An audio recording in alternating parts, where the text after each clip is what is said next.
welcome back to Book and Prejudice. My name is Matt, and today I am bringing you my September wrap-up / October TBR. And I am so excited to finally be doing this again because I didn't do this for the whole of the summer.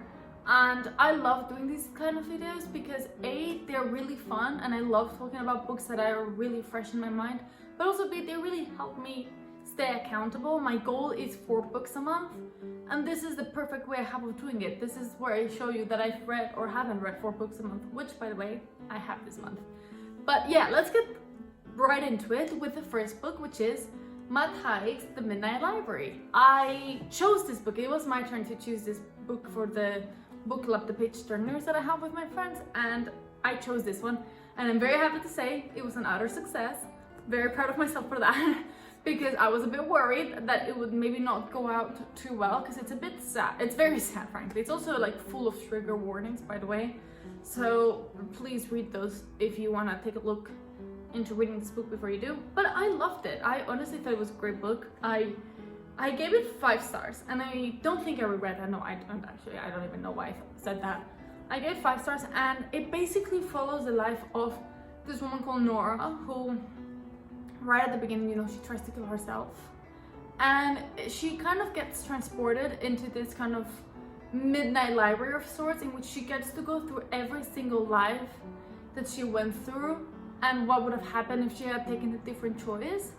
And I love that idea and I love that concept. And if you are someone that has a book club, this book is fantastic because it really opens up the conversation to a much more deeper level, sort of like, especially if this is a book club that you have with your close friends, like the conversation very quickly went into regrets and what we regret and what we don't regret, etc, etc. And I think that that is a very good way. You can tell Matt Haig is a self-help author. You can, because this feels like a fictional self-help book. That's what it feels like. But I really enjoyed it. I thought it was really well done. We all had our favorite lives of her that we chose because she goes through many different lives.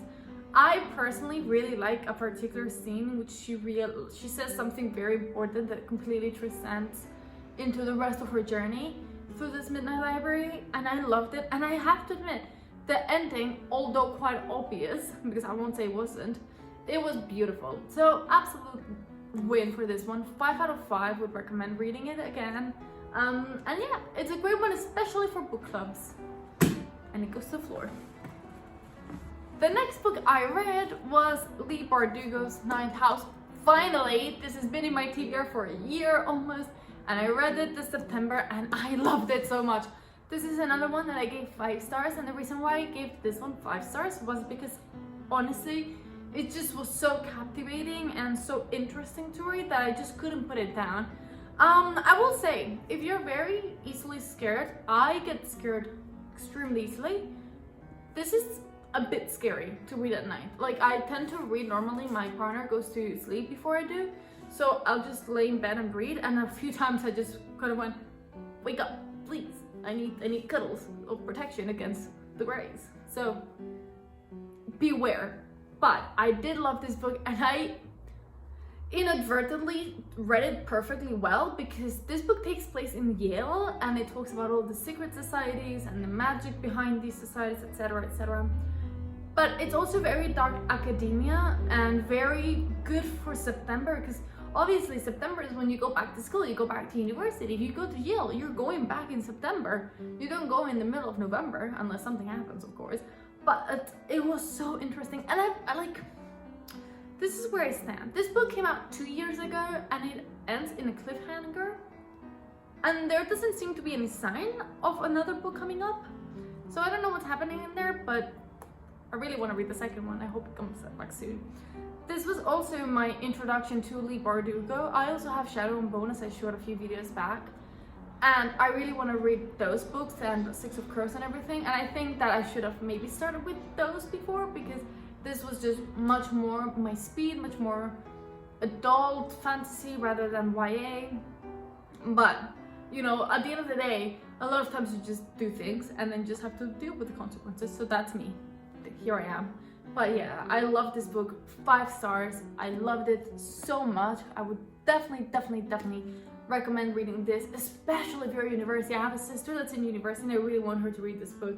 Don't know if I managed that, but it was really cool. It brings this very glamorized vision of university. I would like to point out that all of these books that have like the dark academia theme of like Ninth House, Secret History, Who Were Villains, they show this very elitist, glamorized version of academia that is most definitely not the truth.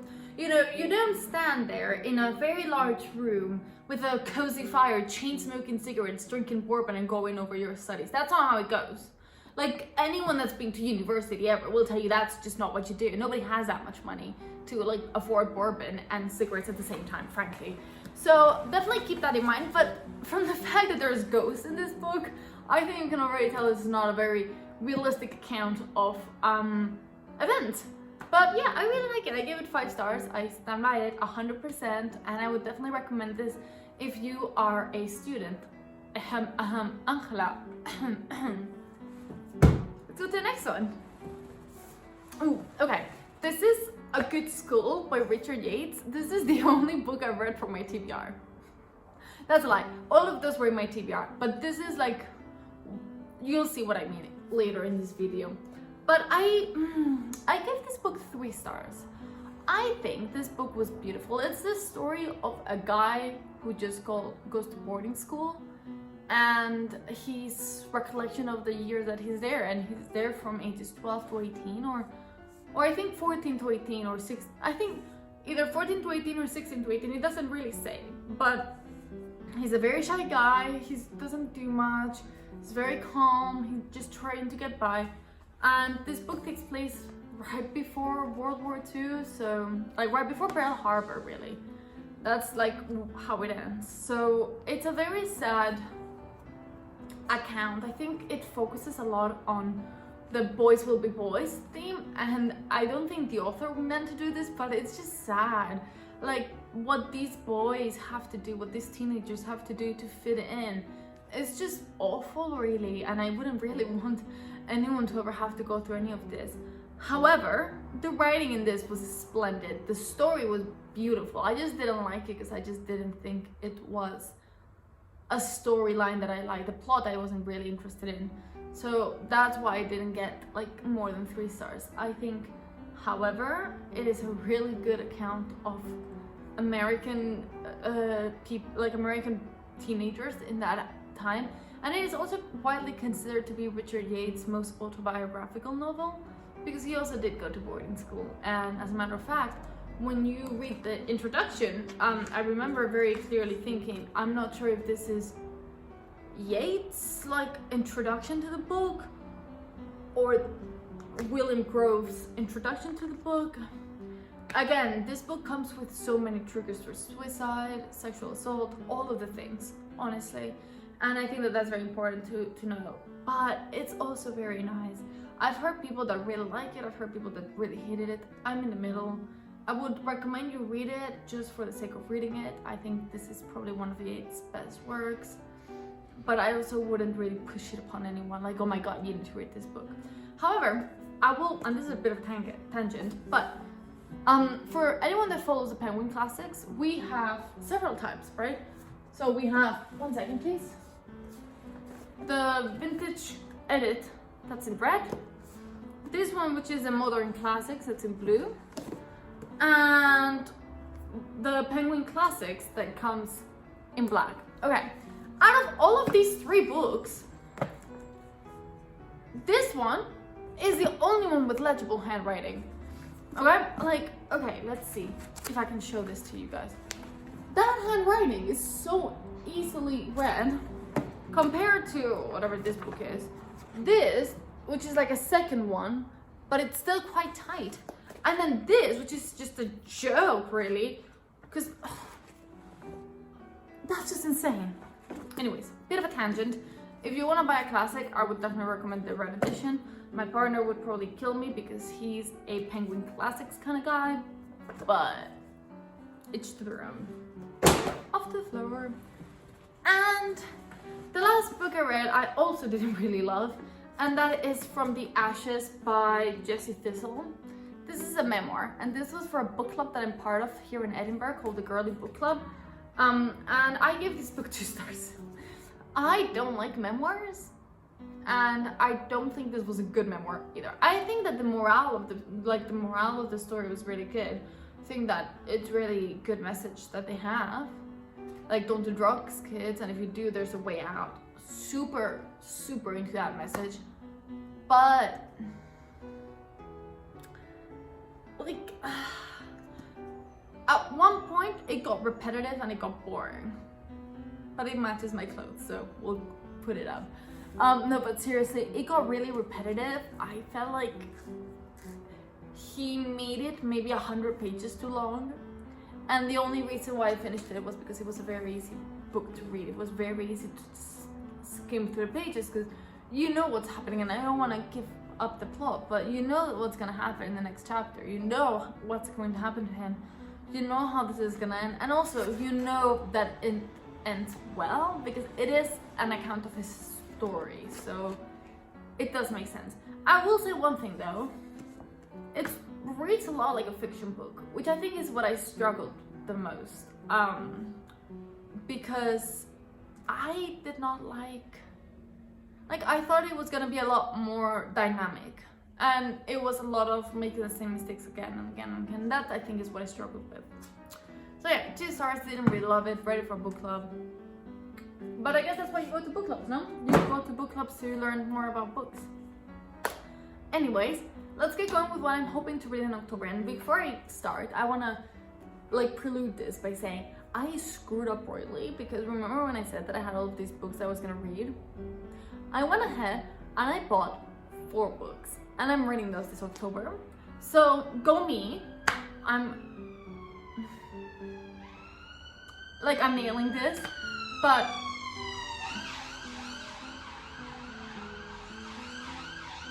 okay, sure thing. But yeah, I have 10 books that are just staring at me really? Why? Why do you hate us? So lovey, let's get going with those. I will say that except for one, all of the books that I got are set in Scotland, and that was something that I was looking for. October is such an atmospheric month that I really wanted to read something that took place in Edinburgh and in Scotland. So that's why I bought them. That's what I'm telling myself. Anyways. The first book that I read was O Caledonia by Elspeth Barker. This book is supposedly one of the best 20th century novels of Scottish literature, and it's widely unrecognized, widely unknown. So the reason why I bought all of these books, frankly, is because I went to Waterstones, and there was a really passionate guy there, and he was just like, let me tell you. And I was like, I'll buy everything. I have no self-control. And then I did. Anyways, O Caledonia, which as you can tell, I'm a bit less than halfway through. It's a book about a woman, a 16-year-old girl who just gets murdered at the footsteps of her house. And when I started reading it, I thought it was gonna be more of a whodunit kind of vibe, but it's not. It's more so like a narration of her life, and my guess is in some senses it's gonna be a bit like Where the Crawdads Sing, where by going through the life of the main character, you kind of reach this point in which you're like, oh, that's what happened. That's what I'm guessing that's what this book is gonna be about. Again, I haven't read much of it. I'm very excited to read it. Thus far, I'm loving it. It is super atmospheric. So I feel like I'm in that house in the Highlands, and I'm going through all of the same things as Janet, the main character, is. So I'm loving this book, and I'm really happy that I got it, regardless of my TBR looking at me angrily. You do what you gotta do. The next book that I bought from Waterstones, you can tell that I just got them as well because they still have the stickers, and this one is signed by the author. Let's see. I didn't realize that when I bought it. I realized that later when Greg pointed out to me. Boom! Signed by the author, Jenny Fagin. And this book is about a house in Edinburgh that the devil's daughter haunts or jinxes or does something with it, and it just becomes a haunted house of sorts. And it is a story of a woman or a man, I don't know. Jesse is I don't know. The house is haunted. It takes place in 1910s Edinburgh. I think it's perfect for a spooky month without it being too spooky. This is the spookiest book I bought. So there's not much. As you can tell, I'm not very good at dark stories. Nor try to be, frankly. But I'm very excited for it. I'm very excited to read this. I think it's gonna be a good book. I think I'm gonna really enjoy it. I think I will. And the cover is super pretty and like tells you nothing.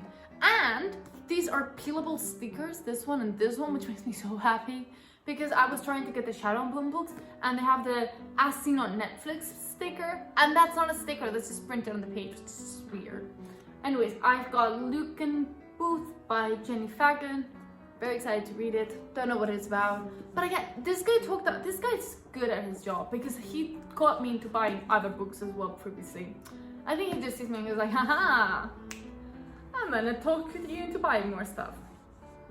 Anyways, the last book that I bought within regards to Edinburgh, it is The Library of the Dead by T.L. Huchu. Who, first of all, the guy is friends with, which is so cool to me. Anyways, this book is about Edinburgh, obviously, and about a woman that talks to ghosts in Edinburgh, and there's like a plot twist, and I don't know what this book is about. Again, I did buy these books because there was a guy there that was just like, I know what you want. I was like, what I really, really want? But let me figure what this book is about because that's a terrible explanation.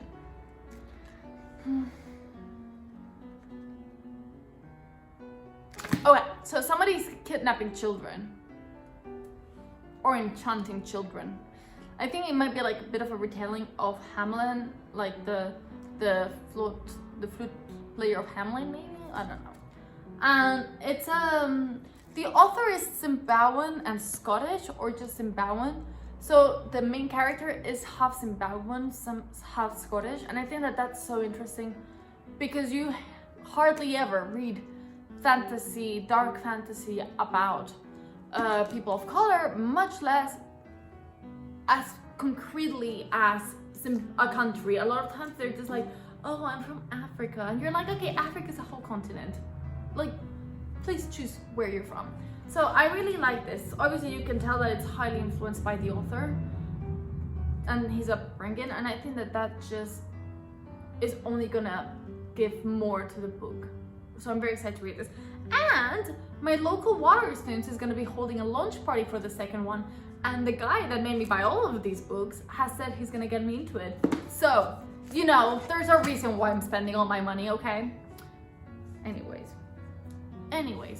the last book that I'm going to be reading this month is Sharp Objects by Gillian Flynn. This is the book club pick of the month. It was picked by my friend Julia, and I think everyone has heard of the story of Sharp Objects. It's about a journalist that just gets out of a psych ward and how this affects her life, and she has to solve a case, etc, etc, etc. Overall, it just looks very interesting. It's the book club pick of the month. I'm very excited for it. It's quite long, actually. Mine was only 280 pages. This one is 321. So